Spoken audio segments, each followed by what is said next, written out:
আমার কাছে ডকুমেন্ট আছে, আমি একটু পরে সোশ্যাল মিডিয়ায় দিচ্ছি। রিপেয়ারিং করা লিফট ইচ্ছা করে মেরে দিয়েছে, ইমিডিয়েট খুনের মামলা রুজু করা উচিত। প্রত্যক্ষ খুনের জন্য দায়ী আরজি করের সুপার, স্বাস্থ্য দপ্তর, স্বাস্থ্য সচিব এবং স্বাস্থ্যমন্ত্রী অলসো। আমি আপনাকে দেখিয়ে দিচ্ছি, আমার কাছে ডকুমেন্ট আছে। এই রিপেয়ারিং হচ্ছিল এই লিফটটা,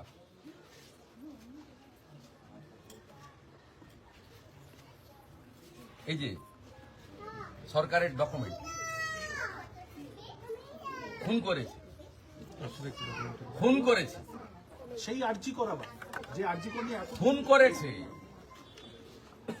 আন্ডার মেনটেনেন্স লিফটে পেশেন্টকে চাপিয়ে খুন করেছে। প্রত্যক্ষ খুনি যদি আরজি করের অথরিটি হয়, পরোক্ষ খুনি নারায়ণ স্বরূপ নিগম আর মমতা ব্যানার্জি, স্বাস্থ্য সচিব, স্বাস্থ্যমন্ত্রী। খুনের মামলা হওয়া উচিত।